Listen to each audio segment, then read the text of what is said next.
Well, we're now joined by the former Minister for the Environment responsible for fighting climate change, Steven Guilbeault. Steven Guilbeault, thank you for being here. My pleasure.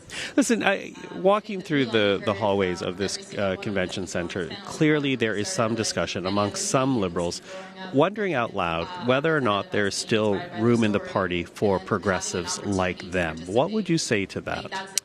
Oh, I definitely think there is room for progressives. I think that on a number of issues, the Liberal Party of Canada is very progressive.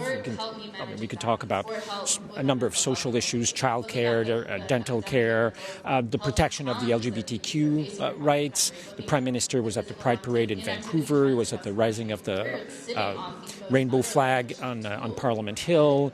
On nature and protecting Canada's beautiful natural ecosystems.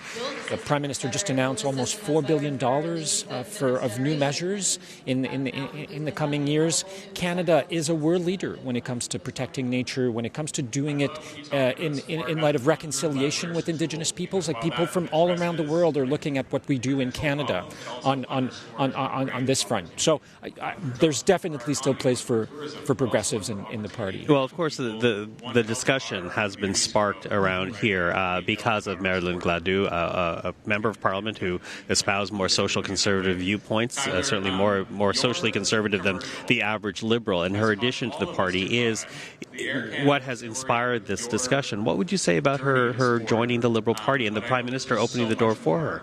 I mean, I think, like many of my colleagues, it did raise an eyebrow when I heard the news.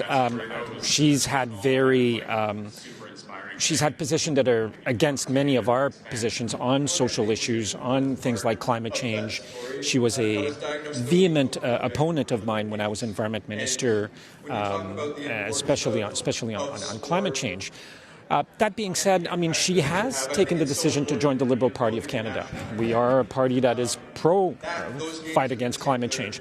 Not as much as I would want, not as much as we did just a few years ago, but we're still fighting climate change. We still have a suite of measures to tackle this existential crisis. We are a party that defends charter rights, that is very much so in favor of women's right to choose.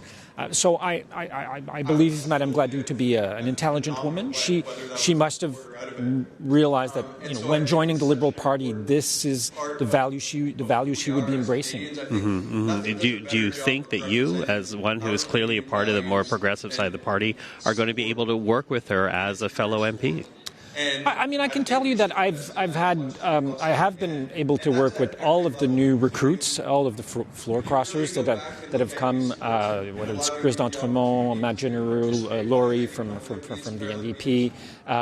So I look forward to being able to have conversations with Madame Gladu, and hopefully we can work together on some of these issues. Mm-hmm. You mentioned environmental policies, and there are people out there who are also more strongly environmentalists, perhaps more so than what we've heard from the current government in the last calendar year.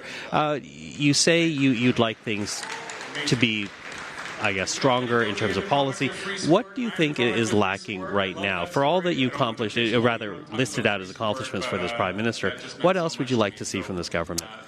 I mean, I left my cabinet position in November because I felt that we were walking back on some key elements of our climate change plan, which would make it, if we continue in that direction, it will make it impossible for Canada to reach our international commitments by 2030 or by 2035, or even reach carbon neutrality by 2050.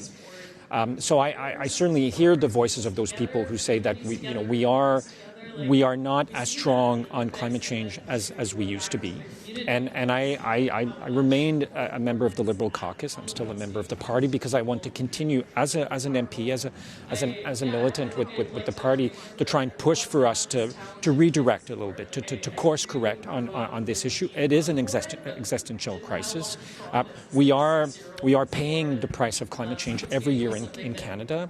According to the Insurance Bureau of Canada, the annual cost of natural catastrophes went for about $300 million on average per year in the early 2000s to $6 billion in 2025.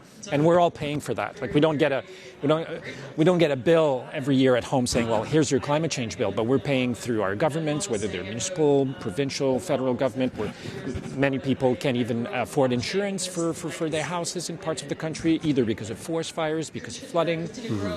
It's having real cost, and us pulling back, putting the brakes on the fight against climate change will only exacerbate this. And other people will look at us internationally and say, well, if Canada's slowing down, maybe we can slow down too, because we're India, we're still developing, we're Brazil, we're South Africa, there was a time when people looked to us and say, well, nothing is perfect in Canada, but we can see that you're really trying hard and you're stepping up to the plate. And I don't think people can say that now.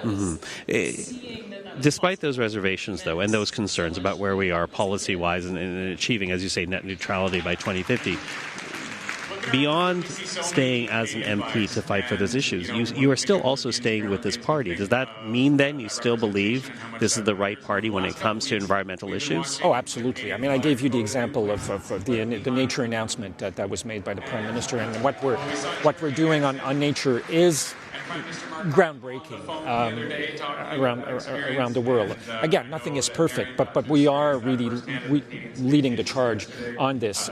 We're still fighting plastic pollution. We could do more, and as Environment Minister, I wanted to do more. So there are a number of things that we are still doing that are very important, that are very meaningful, that will have very positive impact on Canadians and our environment. Steven Guilbeault, I always appreciate the time. Thank you for this. Thank you very much. I will say